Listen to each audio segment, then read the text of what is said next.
Hi Fire Signs, Aris Leo and Sagittarius. Welcome po sa ating channel. At ito yung weekly Kabay Tarot reading for October 15 to 21. Please be reminded that this is general reading po, so maaari kayo makarelate o hindi. Just take what resonates. Gamitin ang reading na ito bilang gabay lamang. Balik po kayo dito bukas para sa ating daily Kabay Tarot reading. Please like, subscribe, and click bell button for notification. Please like, subscribe, and click bell button for notification para po updated kayo sa daily tarot reading natin.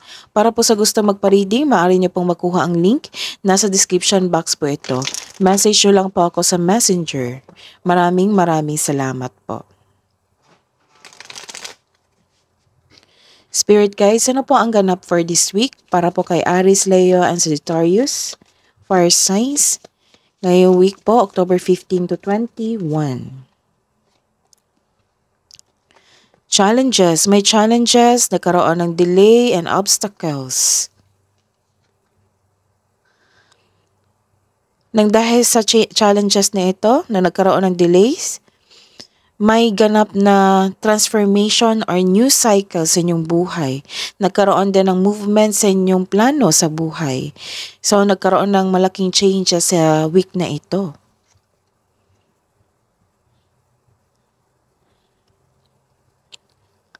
Nagkaroon ng burden dito. You are suffering from the situation. So, ihanda ang sarili sa challenges na ito.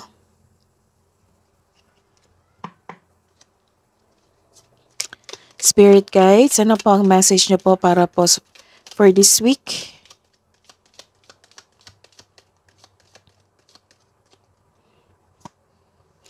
Grace and gratitude. Through gratitude, joy expands. Ascending the mountains, keep going forward. So this is the confirmation na may challenges talaga dito, obstacles. This is obstacles also. And the universe tells you na keep going forward. Let's see your energy for this week, October 15 to 21, 2023. Aris, Leo, and Sagittarius, Spirit guys, ngayong week po, message na po, or ano po yung energy nila?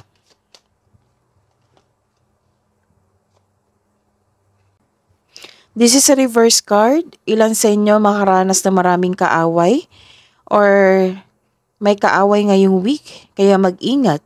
May sitwasyon din dito na kahit hindi kaya, laban pa rin. Nagkakaroon ng delay at blockages. So this is the confirmation of your first card, delay and delay. Ilan sa inyo nagkaroon ng pagkabalisa at pagpapahiya? Nagkaroon ng blockages against yung mga tao sa iyong desisyon sa buhay. Meron kang nararamdaman na pagkatalo na para bang ang pagtayo ng para sa sarili ay walang kabuluhan. So, make a journal. So, this card asks you to make a journal para it will lead you na maging mahinahon at masuri ang isang sitwasyon. This is a reverse card.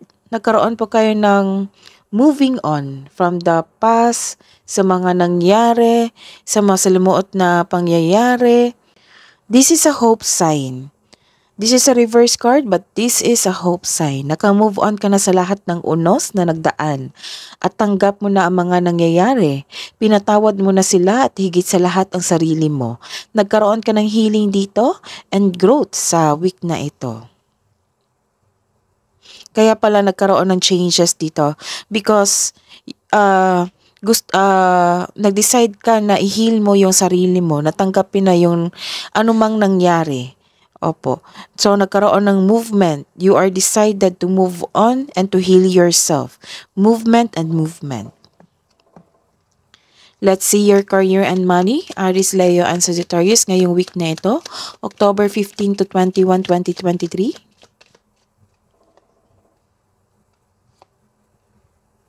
Mag-ingat sa sasabihin mo sa isang tao kasi baka nagkaroon ng pagka-sensitive or nagkataon na masaktan siya sa sinabi mo. So it might be this is your workmate or kasamahan sa negosyo.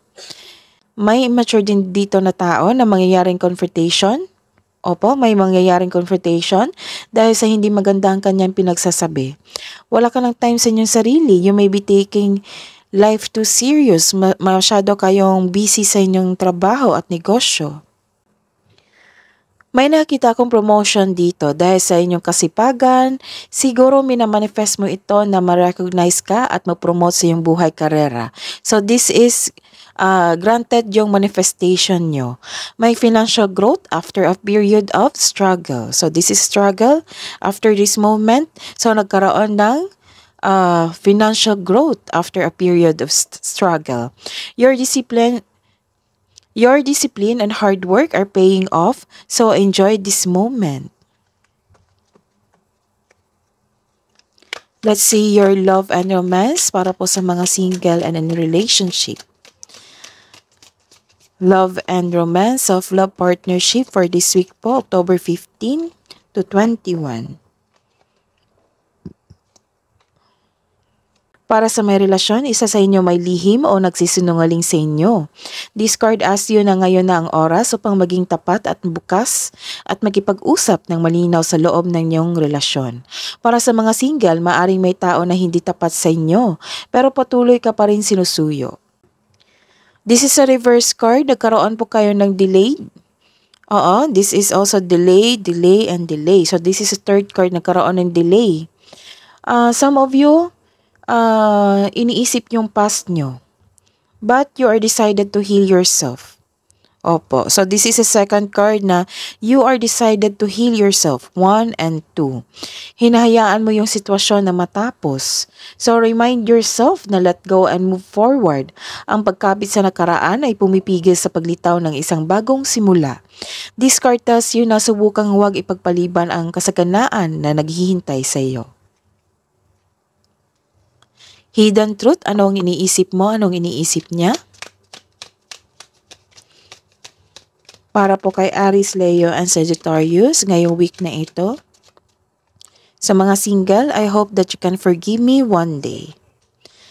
Sa mga may relasyon, I want you. Love advice po para sa mga single. Love advice po para sa mga single. Fire signs, Aries, Leo, and Sagittarius ngayong week na ito. It is okay to change the direction.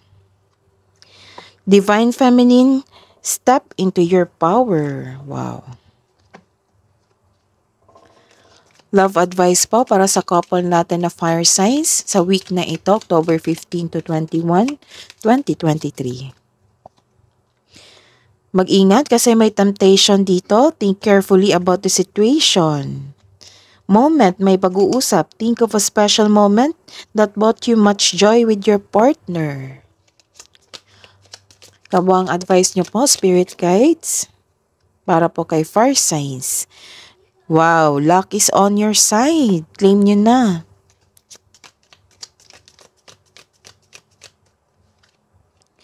You are good enough. Message from